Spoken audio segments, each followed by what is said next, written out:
Hola, buenas tardes. Nosotros somos el equipo 6 y les vamos a explicar las técnicas de modificación de conducta. Antes de entrar de lleno a las técnicas, es importante aclarar algunos conceptos bases. Para iniciar, tenemos que entender los conceptos de reforzador y aversivo.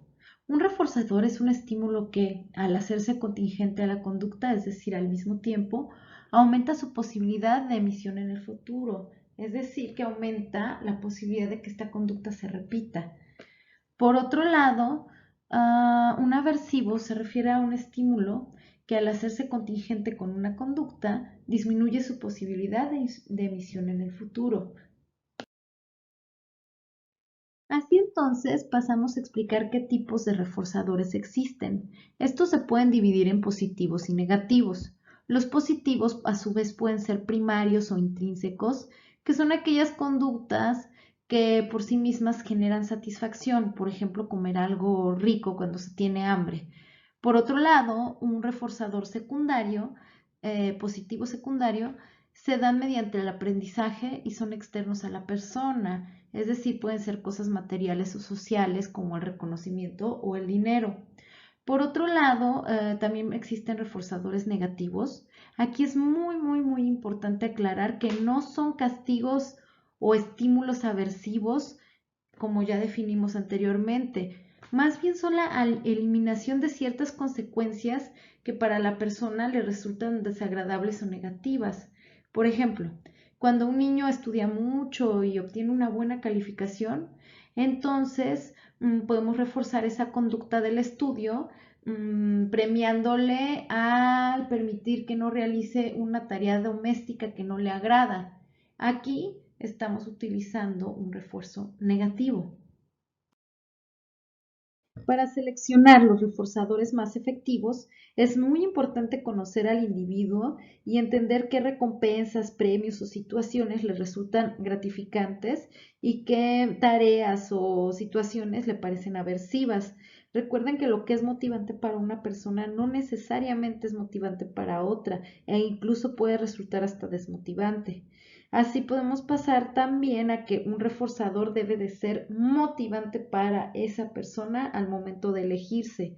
Y finalmente debemos definir claramente la conducta que deseamos incrementar o disminuir para poder elegir refuerzos que sean coherentes con esa conducta, es decir, que los podamos emparejar o suprimir de manera lógica con la conducta que estamos trabajando. Así entonces, ahora podemos pasar a las técnicas que funcionan para incrementar conductas deseables. La primera técnica que vamos a explicar es la de modelamiento. Esta es una técnica cognitiva para el cambio conductual que considera la manera en que el ambiente moldea la conducta del individuo. Dentro de esta terapia se anima al cliente a que imite un comportamiento y se combina con ensayos guiados. Es decir, es una manera en que se quiere demostrar a la persona que existen otras maneras de hacer las cosas. Por ejemplo, para su implementación se pide al cliente que observe con atención un comportamiento que es el que queremos modelar. Y aquí es muy importante que el cliente tenga las habilidades tanto cognitivas como motrices de imitar el comportamiento, además de la motivación para hacerlo. Existen muchos tipos de modelado. Los más importantes son el modelado en vivo, que es cuando se observa el modelo de manera directa, el modelado participativo, donde se requiere que el cliente practique la conducta con intervención del modelo, el modelamiento simbólico, donde se observa el modelo de manera indirecta, es decir, por audios o videos, y finalmente el modelamiento encubierto. Aquí se le pide al cliente que imagine, que observa al modelo y a una conducta en particular de este modelo. Esta técnica es muy efectiva para incrementar conductas deseables. Un ejemplo podría ser aplicar modelamiento simbólico a un niño pequeño al momento de explicarle las características notables y destacables de un superhéroe, de su superhéroe favorito, y con base en esto adaptarlas a la vida cotidiana para que él pueda imitarlas. El reforzamiento es una de las técnicas operantes más utilizadas en la educación infantil, ya que este procedimiento busca generar aprendizaje en los niños mediante las consecuencias de sus conductas. El objetivo del reforzamiento es desarrollar las conductas, mantener las conductas o aumentar las conductas. Existen dos tipos de reforzamiento, el reforzamiento positivo y el reforzamiento negativo. El reforzamiento positivo consiste en la introducción de estímulos que resultan agradables y gratificantes para los niños, esto con el fin de incrementar una conducta deseada.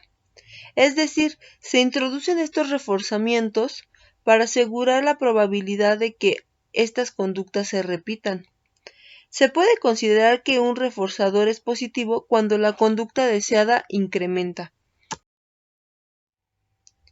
Por su parte, el reforzamiento negativo consiste en eliminar o retirar un estímulo aversivo, es decir, un suceso desagradable o incómodo para el niño, a fin de que se presente posteriormente la conducta deseada o la respuesta esperada. Un ejemplo de este reforzamiento negativo es que la maestra elimine las tareas en casa si los alumnos trabajan correctamente dentro del aula. En este caso, la tarea es el suceso desagradable, el cual se elimina para incrementar la conducta deseada, que es trabajar correctamente en clase. La economía de fichas. La economía de fichas es una técnica de modificación de conducta recomendada especialmente para niños pequeños, la cual consiste en un sistema de refuerzo mediante el cual se proporciona una ficha por cada conducta deseada. Una vez obteniendo el número de fichas previamente establecidos, éstas se canjearán por un reforzador o recompensa. Cuando el niño no lleve a cabo la conducta deseada, deberá regresar las fichas obtenidas. Es importante considerar que los reforzadores o recompensas son cosas que resulten agradables o atractivas para el niño. Además, las conductas deseadas deben ser alcanzables. Se recomienda llevar un registro de las fichas obtenidas para conocer el avance del niño. Establecer desde un inicio el número de fichas a obtener por cada conducta lograda, así como el número de fichas de penalización por cada conducta no alcanzada.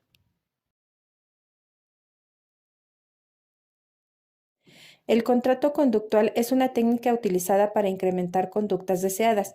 Es una negociación que se da entre dos partes, en este caso padres e hijos, en las que se establece una conducta meta u objetivo a alcanzar. Dicho objetivo debe ser acordado entre ambas partes, así como la recompensa a obtener. Al realizar el contrato conductual se deben tomar en cuenta los siguientes elementos. Seleccionar la conducta deseada, la cual debe ser una conducta simple y alcanzable. Describir de forma clara la conducta deseada para que ambas partes estén de acuerdo. Establecer una línea base que es el registro de la conducta en intensidad, frecuencia y duración antes de cualquier intervención. Identificar los reforzadores o recompensas a utilizar. Una vez acordado de forma verbal, el contrato debe ponerse por escrito, conteniendo los siguientes elementos: fecha de inicio y término, la conducta, meta u objetivo a alcanzar, cantidad, frecuencia y reforzadores a utilizar, programa de entregas de la compensación o recompensa, la firma de ambas partes y un programa de revisión de los avances. A continuación, vamos a explicar algunas de las técnicas más comunes para disminuir conductas indeseables.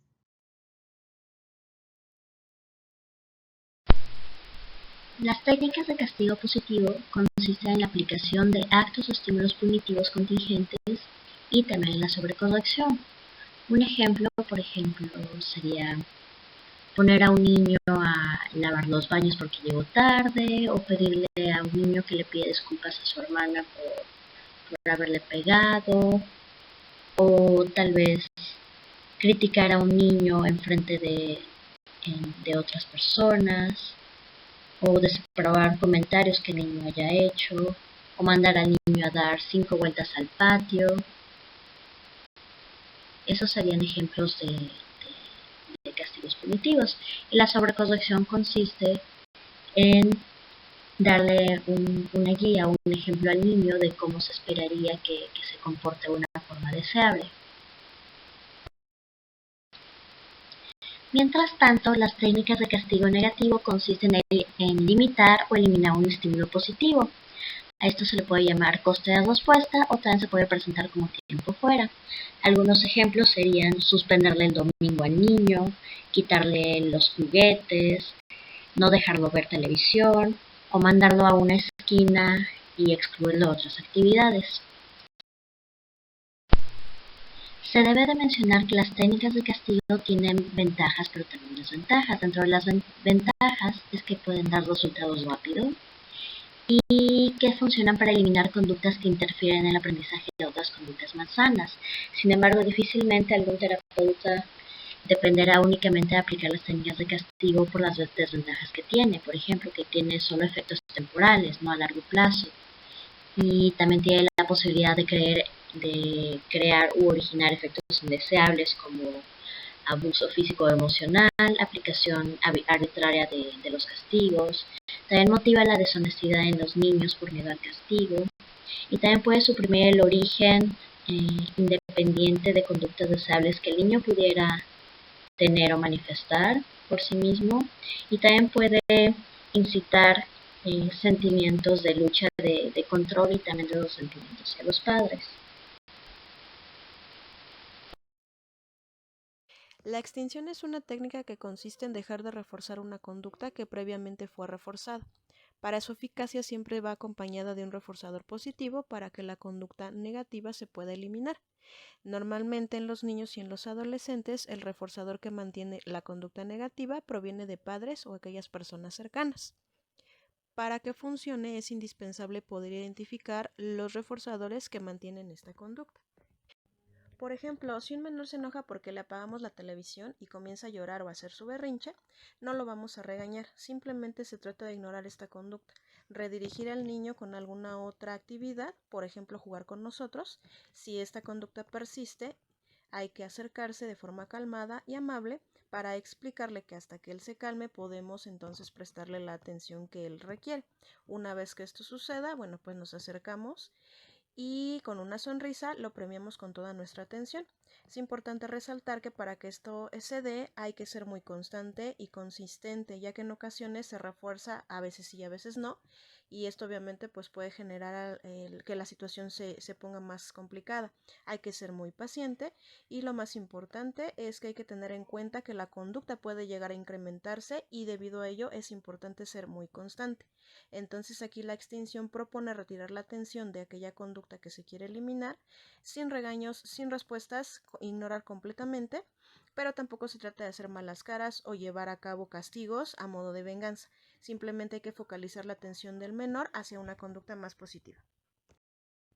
Ahora bien, el tiempo fuera consiste en aislar al sujeto de todo estímulo con el objetivo de que reflexione sobre su comportamiento.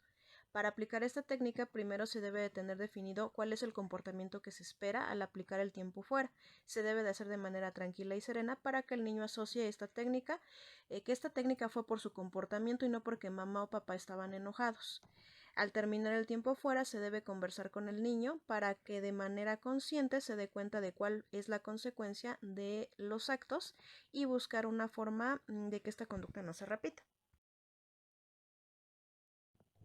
Por ejemplo, un niño de 5 años que está jugando con sus primos, unos más pequeños, unos de su edad, golpea a uno de ellos porque no le quiere devolver el triciclo con el que estaban jugando. ¿Qué hacer? Al momento de que la madre se da cuenta de esta acción, le va a pedir al menor que se vaya al rincón que previamente se ha estipulado.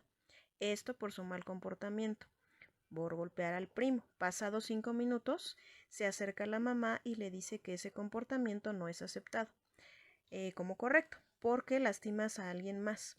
Si se vuelve a repetir, se tendrá otro tiempo fuera. Normalmente se da 1 minuto por año del menor. Aquí en este caso, bueno, pues son 5 minutos porque el niño tiene 5 años. Agradecemos mucho su atención.